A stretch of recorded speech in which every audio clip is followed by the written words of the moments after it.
Cuán importante, hermanos, es tener cuidado con las emociones. Hablábamos de esto el domingo pasado. Cuidado con permitir que ellas nublen nuestro entendimiento, o cuidado con dejarnos llevar por ellas para hacer cosas que no debemos.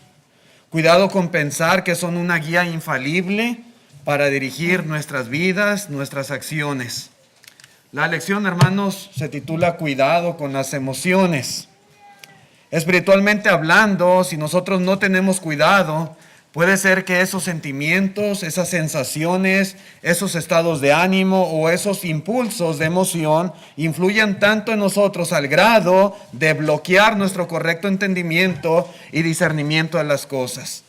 Sí, influye, hermanos, de una manera consciente o inconsciente. Esas emociones, esos sentimientos del corazón a veces no permite que las personas razonen con una mente abierta las cosas. Por eso hay que tener mucho cuidado con ello. Debemos nosotros considerar este tema, hermanos, porque las emociones no son una guía espiritual. Lo hemos afirmado y lo volvemos a ratificar. Las emociones no son una guía espiritual. Es común hoy en día ver personas que aceptan o que rechazan alguna doctrina o una práctica religiosa en base simplemente a sus sentimientos. Y eso es todo. La aceptan o la rechazan por sus sentimientos, por su corazón. Nada más. Aceptan cierta doctrina o pertenecen a cierta iglesia simplemente porque ahí les gusta, dicen ellos. Están ahí porque se sienten bien. Y eso es todo lo que les interesa. No hay más. No les interesa si es la verdad o es el error. No les interesa la doctrina que ahí se profese y se practique. No, eso no importa. Si te sientes bien, adelante. Es triste, pero eso es muy común. Hay quienes aseguran que si te sientes bien, no puedes estar mal. Cuidado con eso.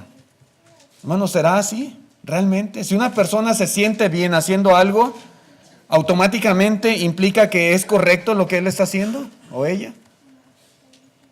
No puede estar equivocado, no puede estar mal porque te sientes bien, te sientes a gusto.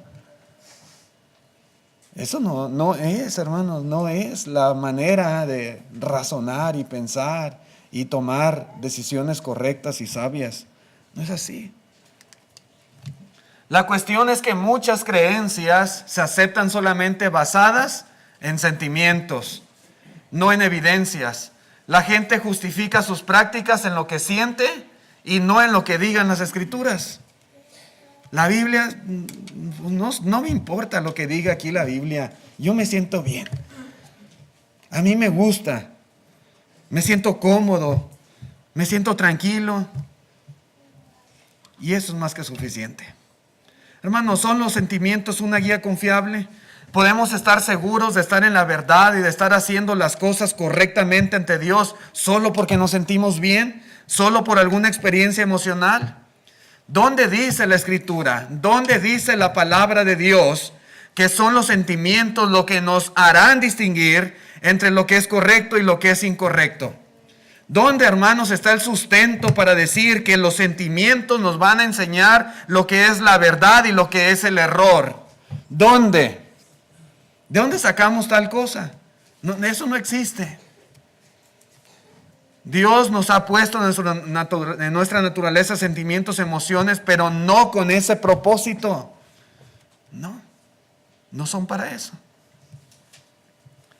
La Biblia, la palabra de Dios escrita, es la guía del Señor para el hombre.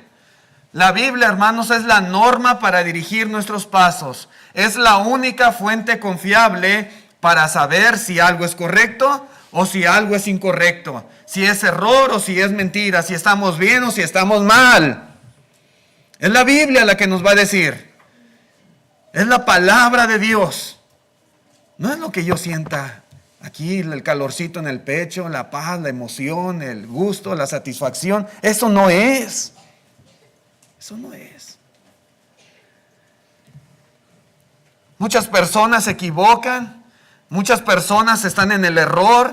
Muchas personas creen y practican lo que Dios no ha mandado. ¿Por qué? No porque carezcan de emociones, de sentimientos, de experiencias de ese tipo, no. No, las experimentan y las viven, pero siguen estando en el error. Y es más que nada porque carecen del conocimiento correcto de las Escrituras. Ese es el problema, ahí está el mal. Por eso muchos no están en la verdad, están en el error. Por eso muchos hermanos están engañados porque no tienen el conocimiento de las Escrituras. Sí les gusta, sí se sienten contentos, sí hay gozo, sí hay emoción, sí se sienten ellos complacidos y se agradan. Sí. ¿Y la Biblia? Es un cero a la izquierda para muchos.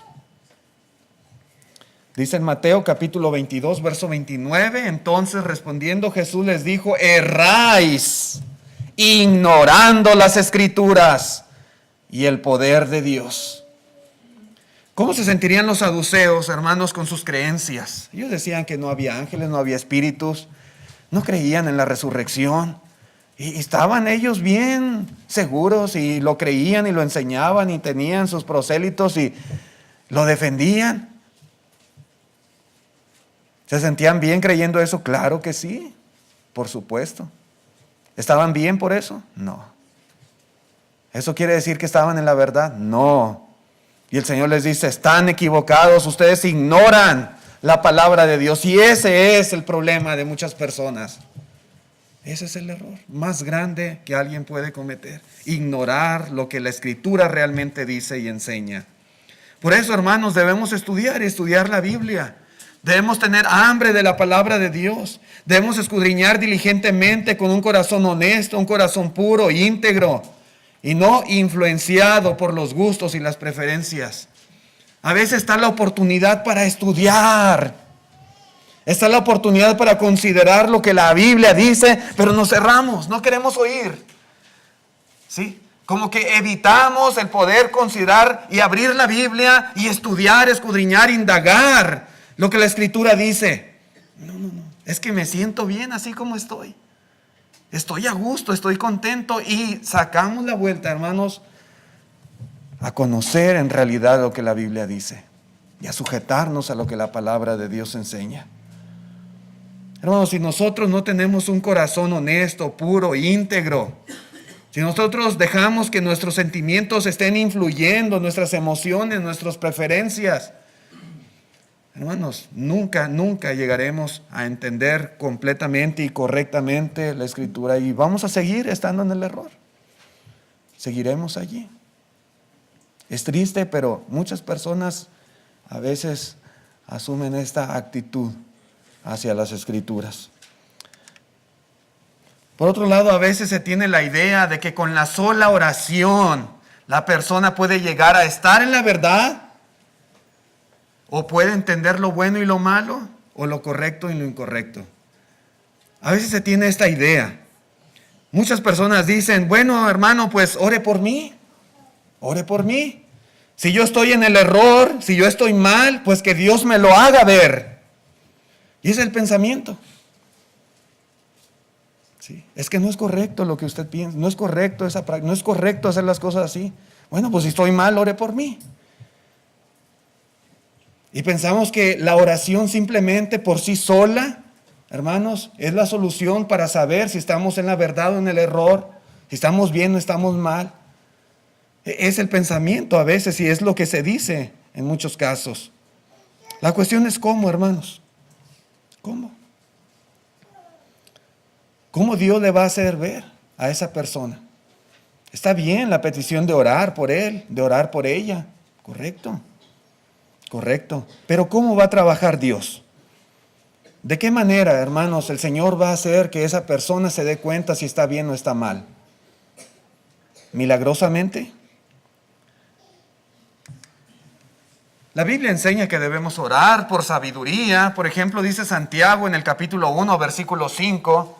Dice, y si alguno de vosotros tiene falta de sabiduría, pídala a Dios, el cual da a todos abundantemente y sin reproche y le será dada. Es cierto, la Biblia dice, hay que orar. El apóstol Pablo oraba por los hermanos por este propósito. En Colosenses capítulo 1, verso 9, dice la Escritura: por lo cual también nosotros, desde el día que lo oímos, no cesamos de orar por vosotros, dice Pablo, y de pedir que seáis llenos del conocimiento de su voluntad, de toda sabiduría e inteligencia espiritual, para que andéis como es digno del Señor, agradándole en todo, llevando fruto en toda buena obra y creciendo en el conocimiento de Dios. Para poder agradar a Dios, hermanos, es necesario tener un conocimiento correcto de su voluntad. Es necesario que la persona sea llena de sabiduría y del conocimiento de Dios, de inteligencia espiritual. Es cierto. Dice Pablo: yo oro y yo pido a Dios por ustedes para que tengan todo esto y puedan andar como es digno del Señor. Es verdad. Y hay que orar unos por otros. Y hay que orar por sabiduría, por conocimiento, por inteligencia espiritual, como Pablo lo hacía así. Por supuesto, hermanos, que debemos orar. Pero otra vez, ¿cómo responderá Dios a esas oraciones? ¿Cómo? ¿Milagrosamente? Milagrosamente el Señor va a hacer que un día nos acostemos en la noche y por la mañana nuestra mente está llena de sabiduría, llena de conocimiento, llena de inteligencia espiritual. ¿Así va a ser? ¿De un día para otro? ¿Milagrosamente? ¿Instantáneamente? ¿Cómo va a responder el Señor a estas peticiones? Porque a veces, otra vez, hay la idea: ore por mí, si estoy mal, pues que Dios me lo haga ver. ¿Pero cómo? ¿En un sueño? ¿En una revelación? ¿Cómo? Un ángel va a venir a decirle: ¿cómo? ¿Cómo va a suceder esto? ¿Cómo contesta Dios nuestra plegaria? ¿Puede una persona decir: bueno, pues yo oré a Dios por sabiduría, me puse anoche a orar y luego yo sentí una paz en mi corazón de que lo que yo creo y hago es correcto y pues por eso yo pienso que estoy bien? Así nada más. Yo sentí algo en mi corazón y pues yo creo que esa es la respuesta de Dios y pues yo digo que estoy bien. Así responde Dios a la oración. Esa es la manera. ¿Qué piensa usted, hermano, amigo que nos visita? Por ejemplo, en Mateo capítulo 6, verso 11, los discípulos querían, ¿verdad?, aprender a orar y el Señor les dice: oren así de esta manera. Y dentro de las cosas que podían pedir en oración a Dios, dice el versículo 11 de Mateo 6, el pan nuestro de cada día, dánoslo hoy. ¿Es correcto pedirle a Dios para que nos dé el pan de cada día, el sustento? Claro que sí, hay que pedirle a Dios. Toda buena dádiva y todo don perfecto desciende de lo alto del Padre de las luces, dice Santiago. Gracias a Dios, hermanos, comemos. Gracias a Dios tenemos el sustento para nuestras familias. Gracias a Él. Y es correcto dar gracias y es correcto pedirle a Dios que nos dé el pan de cada día. Por supuesto. La cuestión es cómo contesta Dios la oración. Cristo mismo dice: pidan esto al Padre. Pídanlo. ¿Y cómo va a responder Dios a la oración? ¿Cómo será? ¿Cómo sucede? Milagrosamente, hermanos, la alacena y el refrigerador van a amanecer llenos de comida. En la noche oré a Dios: Padre, dame el pan de cada día, dame el pan para el día de mañana, y en la mañana que abrí, el refri ya está lleno. La alacena, la cocina. Dios respondió mi oración. Así es como contesta el Señor. ¿Cómo?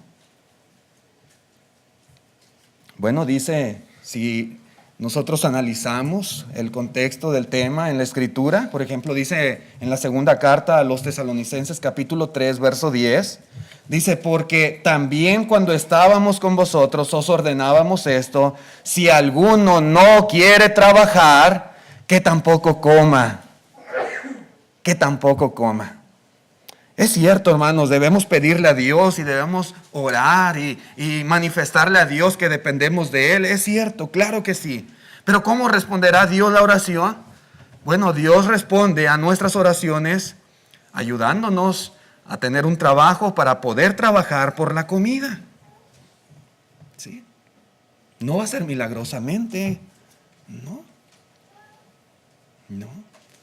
La persona debe de trabajar con el sudor de su frente, ganarse el pan de cada día. ¿Sí? Había algunos ahí que no querían trabajar. Dice el apóstol Pablo, ¿no quieren trabajar? Pues no coman. Pero ¿qué tal si están orando? Dios, danos el pan de cada día. Y son fervorosos en la oración. O dicen, oren a Dios por nosotros para que no nos falte el pan de cada día. Pero no quieren trabajar. ¿Cómo va a responder Dios a esa oración? No. El trabajo es una bendición de Dios para que nosotros podamos tener el pan, el sustento, el alimento. Sí. No solamente para uno, para nuestros hijos, nuestra esposa, nuestra familia. De esa manera Dios responde a la oración, lo que el Señor les enseña, que pidan en oración. Esa es la forma. Una vez me acuerdo cuando en un trabajo hubo despido de personal y era un desfiladero de gente todos los días por los pasillos. Vamos a la oficina, a la gerencia y su cheque de indemnización y vámonos. No había trabajo y me tocó también. Vámonos. Y me quedé sin trabajo. Y bueno, y andábamos batallando y metiendo aplicaciones en las fábricas y buscando trabajo y nada. Hermanos, es una frustración. Es una impotencia que se siente porque los gastos están. Fue cuando recién nació Marianita, ¿verdad? Y con un bebé, responsabilidad de familia y no hay. Y uno ora a Dios. Yo me acuerdo, yo oraba a Dios, ¿verdad? Y yo deseaba hallar pronto un trabajo. Y recuerdo una vez fui a una fábrica y metí una aplicación para una posición, pero me pedían algo que hacía tiempo no utilizaba, el manejar un software que se llama AutoCAD y para hacer ciertos dibujos, ciertos diseños, y me pusieron un examen de AutoCAD. Yo sentí que no me fue bien, ¿verdad? Pero yo deseaba ese trabajo. Cuando salí de ahí, yo me puse a llorar. Mi esposa no sabía esto, pero yo lloré de frustración cuando iba camino a mi casa porque yo necesitaba un trabajo para llevar el sustento a mi casa. Sí, y yo oraba a Dios. Y gracias a Dios después ya obtuve un trabajo, ¿verdad? Y gracias a Dios hasta la fecha no ha faltado el sustento en mi casa. Gracias a Dios. Pero es la manera en que Dios, hermanos, contesta nuestras oraciones. Uno tiene que trabajar, ¿verdad? Y Dios provee la manera para que uno se gane el pan de cada día. Bueno, ¿por qué digo todo esto? Porque de la misma manera que la oración por el pan se responde cuando trabajamos, la oración por sabiduría y conocimiento es respondida por Dios cuando estudiamos y escudriñamos las Escrituras. ¿Cómo queremos que Dios nos responda? Milagrosamente va a decir Dios, abre la Biblia, abre la Escritura. Ahí está la enseñanza, ahí está lo que tú debes hacer, ahí está la forma correcta. La gente piensa, ora por mí y ya. Ahí está la respuesta de Dios. Aquí la tenemos en nuestras manos. Ese es el problema de muchos que no quieren batallar, no quieren enfrentarse a la realidad de las cosas. ¿Sí? Aquí está la palabra de Dios. Dios responde, sí. Y hay que orar unos por otros para que Dios nos dé sabiduría y conocimiento, inteligencia en cuanto al discernimiento de lo espiritual, sí. Pero abramos la Biblia, abramos la Escritura. Eso es, hermanos, lo que toda persona debe de hacer.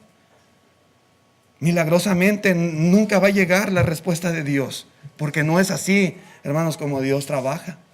Sería una manera de que Dios mismo violara los principios que Él ha establecido para las cosas.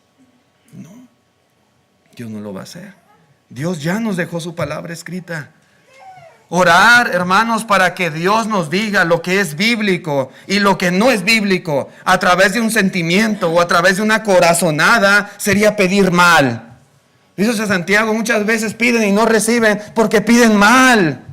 Dios, dame sabiduría, Señor, pero no abro la Biblia. Dios, dame sabiduría y quiero sentir un calorcito en el pecho, una paz, un gozo, una emoción, una tranquilidad. Y digo, esa es la respuesta de Dios. Eso no es cierto, así no es. Así no es. Así no es como trabaja Dios. Si yo pido por sentir un sentimiento, una emoción, una corazonada para identificar si estoy bien o estoy mal, eso es un error muy grande. ¿No? Si confiamos en que las emociones nos muestran lo correcto y lo incorrecto, entonces estamos demostrando una total falta de fe en Dios y en su palabra. Por mucho que yo diga, yo creo en Dios. Si no quiero abrir la Biblia para saber en realidad lo que Dios enseña y lo que Dios nos demanda, entonces yo estoy demostrando que no tengo fe en Dios. Yo nada más quiero sentir una emoción, un sentimiento y ya con eso. No, no es así. No. ¿Realmente tenemos fe en Dios? Dios y su palabra son inseparables. Tenemos que abrir la Biblia. La fe viene por oír la palabra de Dios, por leer la palabra de Dios, por escudriñar la palabra de Dios. Ahí está la fe correcta. Mientras no hagamos esto, será imposible, hermanos, que nosotros verdaderamente estemos en la verdad y estemos haciendo lo correcto a los ojos de Dios. Cuidado con las emociones porque podemos corromper la iglesia del Señor dejándonos llevar por ellas. Lamentablemente muchos grupos religiosos se han dado a la tarea de diseñar sus cultos de manera tal que la gente se emocione. Y así lo hacen. Todo planeado de una manera para que la gente sienta ese gozo, dicen ellos. Y es que muchas personas confunden los sentimientos y las emociones con esa verdadera espiritualidad, con ese verdadero fervor hacia Dios. Lo confunden. Piensan que una cosa es la otra y no es así. Muchos cuando son invadidos por la emoción del momento, piensan que están más cerca de Dios. Cuando son invadidos por esos sentimientos, esas emociones, piensan que el Espíritu Santo los está controlando. Piensan muchos que esa es la verdadera alabanza que Dios pide. Sí, porque se sienten invadidos por aquella emoción, ese fervor, esa alegría en el corazón y dicen, aquí es lo bueno. Pero será así, hermanos. Otra vez, cuidado con las emociones. Muchas iglesias en donde se experimentan esa clase de emociones, esa clase de entusiasmo, esa clase de estimulación, hermanos, muchas veces diseñan todo el servicio y toda la alabanza y todo el culto con ese fin, con ese propósito de estimular a las personas a esos sentimientos.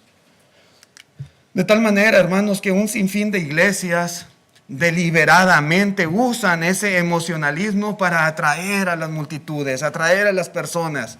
A la gente le gusta esto, pues vamos a proveerles, vamos a darles lo que la gente quiera. Muchas veces así sucede. Por ejemplo, hermanos, a veces podemos ver toda clase de edificios lujosos, toda clase de edificios ostentosos, espectaculares, que atraigan, que gusten, que despierten el interés y el deseo de las personas a pertenecer a tal o cual iglesia. Que se impresionen con este lugar, este santuario.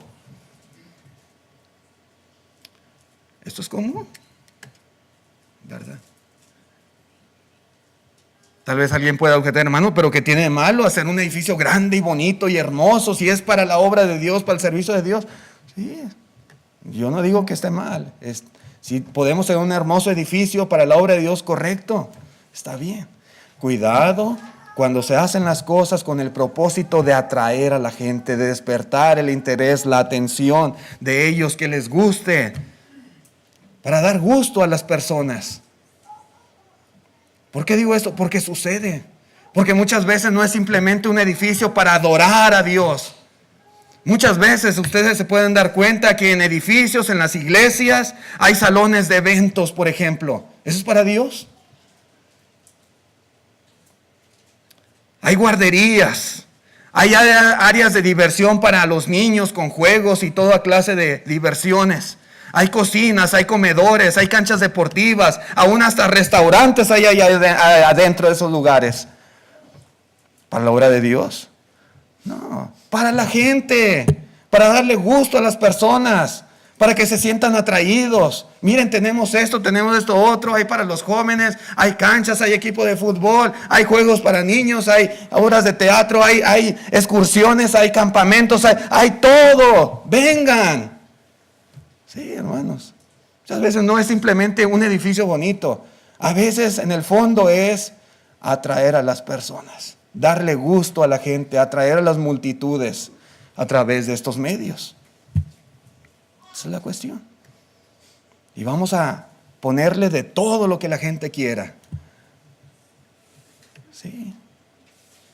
Otra vez, muchos grupos religiosos deliberadamente usan ese emocionalismo de las personas para atraerlos. Podemos ver también, hermanos, toda clase de pastores, predicadores, dinámicos, algunos dramáticos, algunos espectaculares y algunos otros hasta humorísticos. Sí, este tipo de pastores, predicadores, evangelistas, hermanos, son muy cotizados y son muy gustados por las personas. Sí. Que enseñe la verdad, no, eso no interesa. Que hable acerca del pecado, del error, de las falsas doctrinas, no, eso no. Que hable del infierno, del juicio de Dios, no, eso no. Eso espanta a la gente. Queremos otra clase de predicadores que entretengan, que sean espectaculares, que tengan sentido del humor, que despierten carcajadas, risas, que entretengan, que emocionen a la audiencia con sus historias. Eso es lo que queremos. ¿Sí? Y ahí están, edificios con miles de personas, estadios llenos. Maestros que hagan pasar un buen rato a la gente. ¿Sí? Tristemente eso sucede. Podemos ver grupos musicales, cantantes, coros, espectáculos de luces y humo, toda clase de instrumentos de música, danzas, bailes, que diviertan, que amenicen, que deleiten al público. ¿Se encuentra esto? Sí, en muchos grupos religiosos. Ahí están, en el nombre de Jesús, teniendo sus conciertos y sus presentaciones. Okay. Sí. Es que eso le agrada a la gente, eso le gusta, eso entretiene, eso divierte, eso atrae. Pues eso es lo que quiere la gente, eso es lo que hay que darles. Es triste, hermanos, pero todo esto sucede. Por eso digo, cuidado con las emociones. Dones de hablar en lenguas. Está la gente, quién sabe qué dirá. Bla, bla, bla, bla, bla, bla, bla. Personas a las que el pastor desmaya, les toca la frente y cae la persona. Le hace así y todos caen. Si yo fuera uno de esos, ahorita les hago así, todos se desmayan. Pero no soy. Pero eso es muy común. Es bien común, hermanos. Personas brincando, brinque y brinque, temblando, estremeciéndose, supuestamente por influencia del Espíritu Santo. Es el Espíritu, tiene el Espíritu Santo y mira cómo brinca, cómo baila y cómo se cae y cómo se retuerce. El Espíritu Santo. Esto es común verlo. Personas dando testimonios, esto es bien común.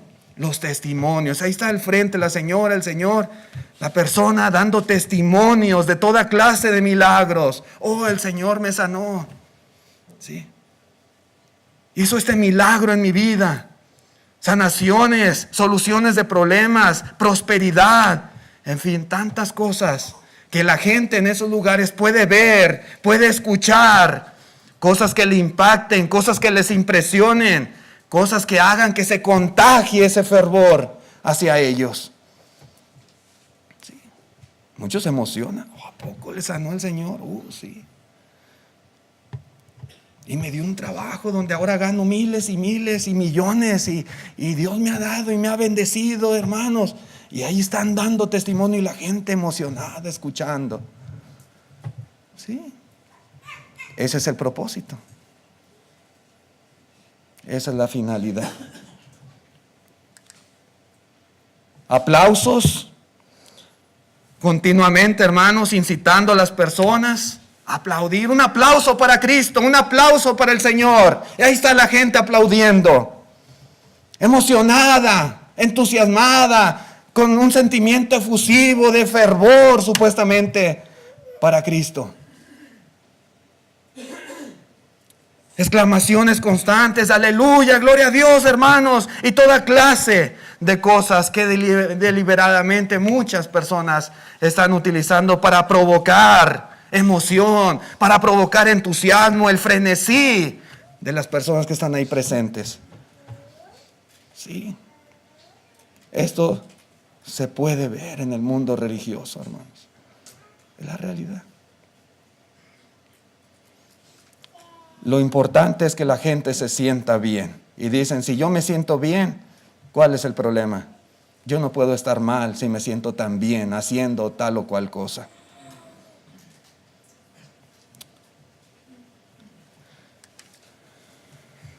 Sí, hermanos. Tristemente muchas personas piensan que hacer todo esto es ser cristianos altamente espirituales. Una persona participa de todo esto, es que él es un de espíritu fervoroso, él tiene el Espíritu Santo, es que ellos están alabando verdaderamente a Dios. Esa es alabanza. Ustedes no alaban a Dios. Ese es el pensamiento de algunos. Sucede, es triste. Sin embargo, al considerar, hermanos, todos estos abusos y desórdenes a los cuales muchos religiosos han llegado, nosotros podemos darnos cuenta que más que actividades espirituales, se tratan simplemente de actividades externas, motivadas simplemente por emociones, por sentimientos, donde muchos acuden simplemente para pasar un buen momento, para disfrutar de un rato agradable, para desestresarse. Y sí, esa es la realidad de las cosas. Cuando nosotros permitimos que nuestros sentimientos, que nuestras emociones nublen nuestro entendimiento de la voluntad de Dios, nosotros llegaremos a participar en creencias y prácticas que no son escriturales. ¿Sí? Cuando permito que esas emociones predominen sobre el razonamiento de lo que la Escritura dice. Prácticas, hermanos, que tratarán de ser justificadas en el hecho de que se ofrecen para Dios. Es que es para Dios. Es que este concierto es para Cristo. Es que esta alabanza es para el Señor. Es que estos testimonios son para darle honra a Dios. Y nosotros, hermanos, ahí justificando aquello. No, eso no tiene justificación de esa manera. Aunque, hermanos, la realidad es que en muchos casos es solo la necesidad de satisfacer simplemente un gusto personal. Eso es. Dicen, es para Dios, pero al final de cuentas es simplemente que ellos se sienten a gusto haciendo tales cosas. Y si yo me siento bien, yo lo voy a seguir haciendo. Es el pensamiento. ¿Cuál debe de ser el verdadero propósito de nuestra adoración a Dios? Cuando adoramos, nos reunimos como iglesia, ¿cuál debe ser la principal razón de nuestra adoración? ¿Cómo debe estar diseñado nuestro culto a Dios? Bueno, hermanos, el propósito principal de la adoración debe ser siempre dar a Dios honra, gloria y acción de gracias. La adoración, recordemos, es para Dios. La adoración no es para la gente. La adoración no es para atraer a las personas. La adoración no es para darle gusto a los visitantes. La adoración no es para llenarnos nosotros de emociones, de fusiones. No, es para Dios. Darle honra, gloria, acción de gracias a nuestro Dios. En el cielo, por ejemplo, vemos cómo se adora a Dios. En Apocalipsis capítulo 4, versículo 9, dice, y siempre que aquellos seres vivientes dan gloria y honra y acción de gracias al que está sentado en el trono, al que vive por los siglos de los siglos. los 24 ancianos se postran delante del que está sentado en el trono y adoran al que vive por los siglos de los siglos y echan sus coronas delante del trono diciendo: Señor, digno eres de recibir la gloria y la honra y el poder, porque tú creaste todas las cosas y por tu voluntad existen y fueron creadas. La adoración siempre, hermanos, tiene como centro principal a Dios. A Dios. La adoración es para Dios. La honra, la gloria, la alabanza, la acción de gracias, todo es para Dios. Él es el único digno. Todo lo que hagamos debe estar diseñado para darle honra y gloria a nuestro Dios.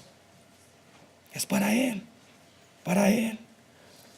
En Hebreos capítulo 13, versículo 15, dice: así que ofrezcamos siempre a Dios por medio de Él sacrificio de alabanza, es decir, fruto de labios que confiesen su nombre. Otras versiones traducen: por Él ofrezcamos de continuo a Dios sacrificio de alabanza, esto es, el fruto de los labios que bendicen su nombre. Otra versión dice, hermanos: así que por medio de Él ofrezcamos siempre sacrificio de alabanzas a Dios, es decir, fruto de labios que glorifiquen su nombre. Esa siempre debe de ser la intención de todo cristiano que alaba, que adora. Sí.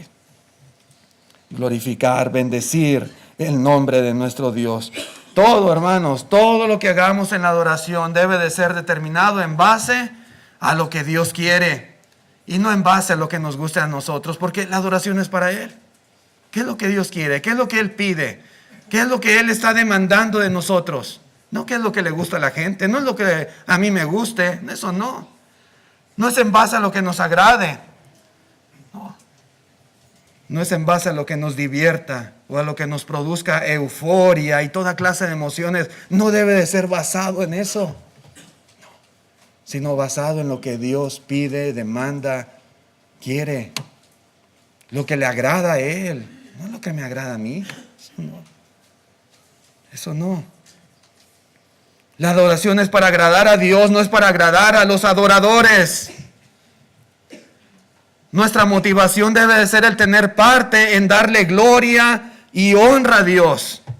Esa debe ser la motivación más grande. Yo soy parte de la adoración, yo soy parte de estos que dan honra a Dios. Y eso nos debe de motivar. No las sensaciones, no el éxtasis que podamos experimentar a la hora de ofrecerle algo a Dios. En Lucas capítulo 16, verso 15, dice el Señor: entonces les dijo: vosotros sois los que os justificáis a vosotros mismos delante de los hombres, mas Dios conoce vuestros corazones, porque lo que los hombres tienen por sublime delante de Dios es abominación. Por eso tengamos mucho cuidado con simplemente dejarnos llevar por las emociones y decir: esto es lo mejor que podemos dar a Dios. Cuidado. Dice el Señor: lo que los hombres tienen por sublime, para Dios puede ser abominación. Porque muchas veces, hermanos, nos enfocamos en nosotros. Yo voy a darle a Dios lo que a mí me guste, lo que a mí me agrade, lo que a mí me satisfaga. Esto le voy a dar a Dios. ¿Qué hizo Caín? Le dio a Dios lo mejor de los frutos de la tierra, pero ¿es lo que Dios estaba pidiendo? ¿Vegetales? No. Y muchas veces es lo que la gente dice. Esto es lo que yo le voy a dar a Dios y se lo doy con todo mi corazón, sí. Para ti es algo sublime, para Dios es abominación. Vamos a darle a Dios lo que Él quiera, lo que Él pida, lo que Él demande. La Escritura, hermanos, nos revela, nos muestra cómo es que debemos adorar a Dios, cómo darle honra y gloria a Dios. Cuidado con las emociones, porque podemos corromper la iglesia, ¿sí? Permitiendo que predomine el sentir nuestro y no lo que Dios quiere que en realidad hagamos. Se corrompe la adoración al Señor. Sí. Se pervierte el buen propósito de nuestra alabanza. Otra cosa también que sucede cuando adoramos correctamente a Dios es el recibir enseñanza y exhortación. a hacer su voluntad. ¿Sí? Por ejemplo, cuando estamos nosotros reunidos, nos exhortamos y nos estimulamos unos a otros al amor y a las buenas obras. Como hoy estamos aquí reunidos, no dejamos de congregarnos, nos estamos reuniendo constantemente. Cada primera de la semana estamos participando, estamos aquí para adorar a Dios. Y dice Hebreos 10:24, y considerémonos unos a otros para estimularnos al amor y a las buenas obras, no dejando de congregarnos, como algunos tienen por costumbre, sino exhortándonos, y tanto más cuando veis que aquel día se acerca. ¿Sí? Indirectamente, los cristianos recibimos también exhortación, estimulación, los unos a los otros, a perseverar, a seguir, ¿verdad?, en el amor y las buenas obras. ¿Sí? Es lo que dice la Escritura. Cuando alabamos, por ejemplo, a Dios, recibimos a través del mensaje de los himnos enseñanza y exhortación. Es para Dios la honra y la gloria. Y hay que cantar, dice la Biblia, y fruto de labios. Cantar himnos, salmos, cánticos espirituales, alabando a Dios en nuestros corazones. Hay que hacerlo. Pero cuando lo hacemos correctamente, entonces, hermanos, no es simplemente emocionalismo. También recibimos mensaje, enseñanza, exhortación. Dice Colosenses 3:16, la palabra de Cristo mora en abundancia en vosotros, enseñándoos y exhortándonos unos a otros en toda sabiduría, cantando con gracia en vuestros corazones al Señor con salmos, himnos y cánticos espirituales. La verdadera alabanza, hermanos, también provee enseñanza, exhortación, aún reprensión para nuestras vidas, nuestro corazón. A través de la predicación también nosotros somos redarguidos, somos exhortados y aún reprendidos. Dice el apóstol Pablo a Timoteo, siendo evangelista, te encarezco delante de Dios y del Señor Jesucristo, que juzgará a los vivos y a los muertos en su manifestación y en su reino, que prediques la palabra. No dice que entretengas a la gente, que seas chistoso, que cuentes chistes ahí para que se rían. No es eso. Que prediques la palabra, que instes a tiempo y fuera de tiempo, redarguye, reprende, exhorta con toda paciencia y doctrina. Ese debe de ser, hermanos, el principal propósito de la predicación. Y cuando estamos reunidos para adorar a Dios, es lo que recibimos. ¿Sí? Se recibe esto. La enseñanza de la palabra de Dios, su exhortación, su reprensión, puede ser muchas veces poco agradable para algunas personas. Sí, a muchos no les gusta que la palabra les redarguya sus conciencias. No es agradable. Sí, que sea como una espada aguda de dos filos que penetra mi corazón, mi conciencia, mi mente. Duele.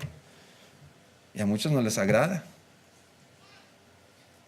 Sí. Sin embargo, otra vez es parte esencial de la adoración a Dios. Si realmente adoramos a Dios, vamos a recibir esta clase de cosas. Nosotros, en nuestro respeto y sumisión a ella, nosotros demostramos si somos verdaderamente adoradores. Tenemos respeto hacia lo que la palabra de Dios dice. Somos sumisos a la exhortación, a la reprensión, a la enseñanza, cuando la Escritura nos redarguye en nuestra mente, en nuestra conciencia. Bueno, si realmente lo hacemos, entonces podemos decir, somos verdaderos adoradores. Si digo, no, eso no gusta, eso no agrada, no. Lo que a mí me gusta nada más, eso no es ser adorador. Eso no lo es. No lo es. Debemos siempre preferir hacer lo que Dios nos enseña en su palabra. Esa debe de ser la elección de toda persona. Motivados por nuestra devoción, motivados por nuestra gratitud, por nuestra confianza al Señor, independientemente de lo que nuestros sentimientos o nuestras emociones o nuestros gustos quieran. Es más importante, hermanos, hacer lo que el Señor está mandando. ¿Sí? Eso es lo importante. Una adoración inventada por el hombre es totalmente vana. Sí. Dijo el Señor allá a Samuel, bueno, en el primer libro de Samuel, al rey Saúl se le dice lo siguiente por medio del profeta Samuel. Dice el capítulo 15, verso 22, y Samuel le dijo, ¿se complace Jehová tanto en los holocaustos y víctimas como en que se obedezcan las palabras de Jehová? ¿Qué le importa más a Dios? ¿Qué le interesa más a Dios? ¿Qué es lo que Dios quiere de ti? ¿Holocaustos y víctimas? ¿O que seas obediente a lo que te está pidiendo Él?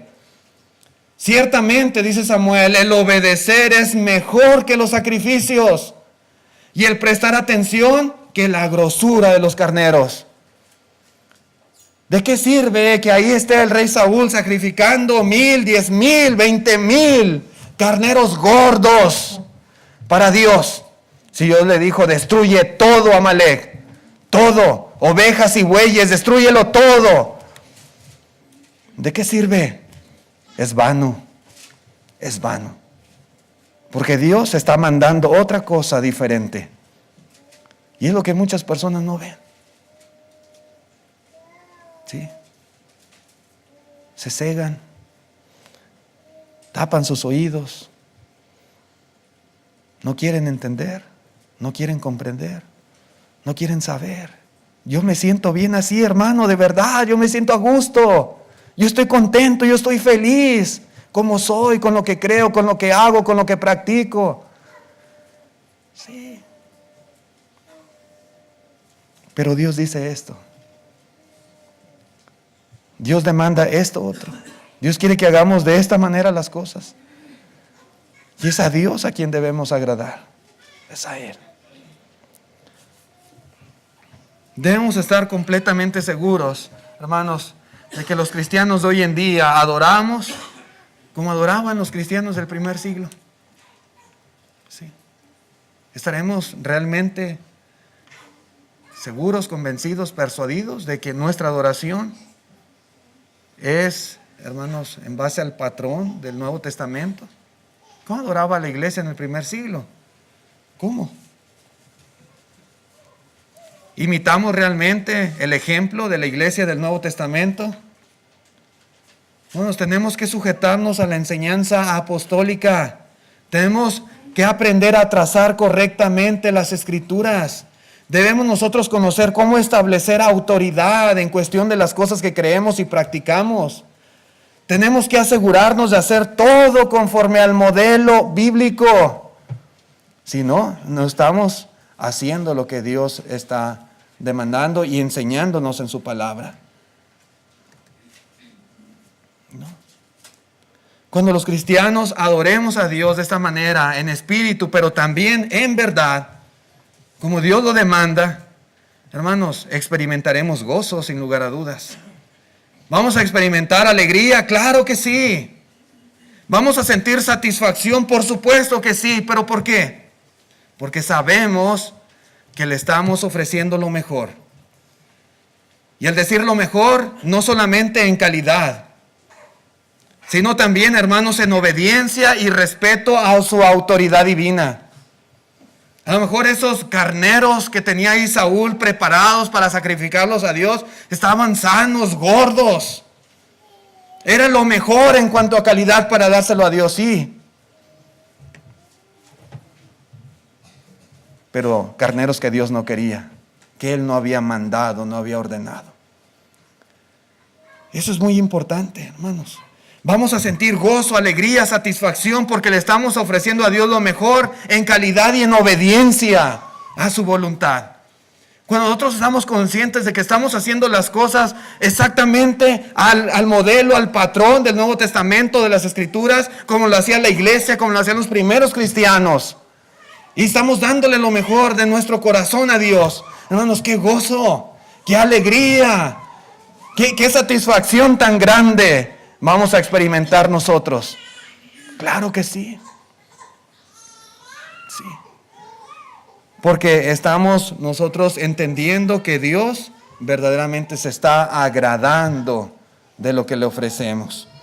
La verdadera espiritualidad es aquella en la cual se complace a Dios de acuerdo a su voluntad y no de acuerdo a la nuestra propia. ¿Sí? Toda persona debiera entender esto. Las emociones, los sentimientos, esas corazonadas, esos impulsos del corazón, hermanos, no es la guía para determinar que lo que estamos haciendo es lo correcto. Dice en Colosenses capítulo 3, verso 17, y todo lo que hacéis, sea de palabra o sea de hecho, hacedlo todo en el nombre del Señor Jesús.